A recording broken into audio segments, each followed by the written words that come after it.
एक छोटा सा गांव था, रामपुर। वहां रामू नाम का एक किसान रहता था। रामू के पास बहुत ज्यादा जमीन तो नहीं थी, लेकिन जितनी भी थी उसे वो अपनी मां मानता था। जब गांव के लोग शहर की चकाचौंध के सपने देखते थे, रामू सुबह सूरज निकलने से पहले ही अपने बैलों को लेकर खेत की ओर निकल जाता था। चुनौती। जब आसमान रूठ गया, एक साल ऐसा आया जब मानसून ने मुंह मोड़ लिया। महीने बीत गए, पर बारिश की एक बूंद भी नहीं गिरी। खेत फटने लगे थे और गांव के कुएं सूख चुके थे। गांव के कई किसानों ने हार मान ली और मजदूरी करने शहर चले गए। रामू के घर में भी तंगी आ गई। उसकी पत्नी ने कहा, रामू, खेत में धूल उड़ रही है, क्यों ना हम भी शहर चले जाएं? यहाँ भूखे मरने से तो अच्छा है वहां कुछ कमा लेंगे। रामू ने मुस्कुराकर मिट्टी की एक ढेरी उठाई और कहा, ये मिट्टी सिर्फ धूल नहीं है, ये हमारा वजूद है।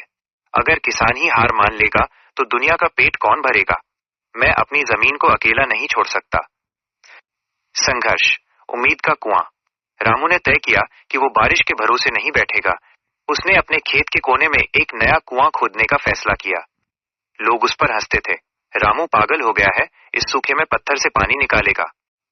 पर रामू डिगा नहीं। वो दिन भर तपती धूप में खुदाई करता और रात को तारों की छांव में सो जाता।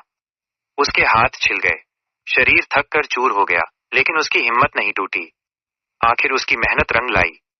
20 दिनों की कड़ी मेहनत के बाद सूखी जमीन की गहराई से पानी की ठंडी धार फूट पड़ी। सफलता, सोने जैसी फसल। कुएं के पानी से रामू ने अपने खेत सींचे। जब मानसून की पहली बारिश हुई, तब तक रामू के खेत लहलहाने लगे थे। उस साल पूरे गांव में सबसे अच्छी फसल रामू की ही हुई।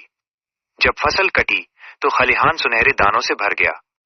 गांव के वही लोग जो उसे पागल कहते थे, अब उसके पास सलाह लेने आने लगे। रामू ने सिर्फ अपने लिए पानी नहीं निकाला था, उसने पूरे गांव को सिखाया कि मेहनत और धैर्य से बंजर जमीन से भी सोना उगाया जा सकता है। निष्कर्ष, किसान का संदेश। रामू कहता था कि किसान का भाग्य बादलों में नहीं, उसकी अपनी बाजुओं में होता है। ये कहानी हमें सिखाती है कि चाहे परिस्थितियां कितनी भी कठिन क्यों ना हो, अगर हमारा इरादा पक्का है तो सफलता एक दिन हमारे कदम जरूर चूमेगी।